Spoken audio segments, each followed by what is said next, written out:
দর্শক, প্রধানমন্ত্রী তারেক রহমানের আগামীকালে চাঁদপুর সফর উপলক্ষে এখন উৎসব মুখর পরিবেশ চলছে জেলা শহরে। চাঁদপুর শহরের শপথ মোড় থেকে সফরের বিস্তারিত জানাতে যুক্ত হচ্ছেন সহকর্মী মনিরুল ইসলাম মিন্টু।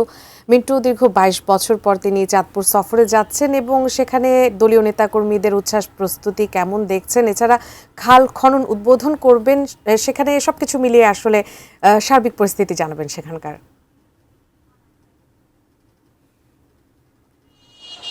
প্রধানমন্ত্রীর আগমন উপলক্ষে চারিদিকে বলা যায় এক ধরনের উৎসবের আমেজ, কিন্তু সেই উৎসবের আমেজের মধ্যেই অনেকটা নিয়ন্ত্রিত, কারণ ব্যানার, ফেস্টুন কিংবা তোরণ নেই এবং সেটি প্রধানমন্ত্রীর কার্যালয়ের যে নির্দেশনা মেনেই এই ব্যবস্থাও রয়েছে। তবে দারুণ উৎসাহ উদ্দীপনা রয়েছে, কারণ দীর্ঘ ২২ বছর পর তারেক রহমান তিনি চাঁদপুরে আসছেন এবং প্রধানমন্ত্রী হিসেবে প্রথমবারের মতো, এবং তার আগমনকে কেন্দ্র করে নতুন করে উন্নয়নের স্বপ্ন বুনছেন এই চাঁদপুরের মানুষ। চাঁদপুরের অর্থনীতি মূলত নদী এবং মাছ কেন্দ্রে, কিন্তু গত কয়েক বছর ধরে ইলিশের সেভাবে দেখা পাওয়া যাচ্ছে না, এবং এই এলাকার যাতে ইলিশের যে আবারও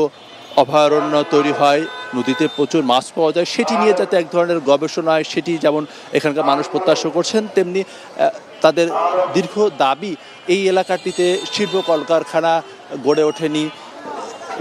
সেক্ষেত্রে যাতে রপ্তানি প্রক্রিয়াকরণ অঞ্চল হিসেবে ঘোষণা করা হয়, সেই সঙ্গে এই মেঘনার যে ভাঙন, সেই ভাঙন থেকে রক্ষা পাওয়ার জন্য যাতে শক্তিশালী একটি বাঁধ নির্মাণ করা হয় সেটির দাবি রয়েছে। পাশাপাশি অর্থনৈতিক অঞ্চল হিসেবেও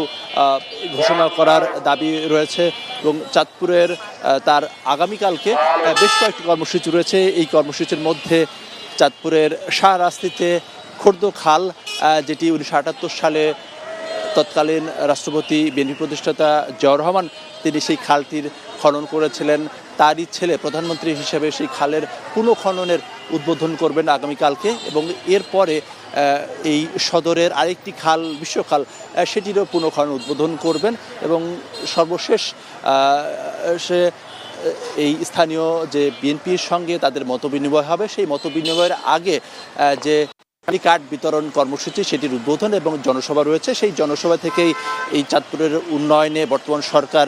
কী ধরনের কর্মসূচি ঘোষণা করেন প্রধানমন্ত্রী, সেটির আসলে সবাই অপেক্ষা রয়েছে, এবং সেই আলোচনা জল্পনা এবং শেষ সময়ে তার আগমনকে কেন্দ্র করে যে প্রস্তুতি, সেই প্রস্তুতি এগিয়ে চলেছে। বিশেষ করে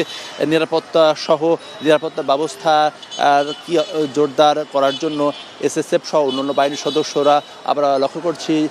কলেজ মাঠ, খাল খননের যে স্থান,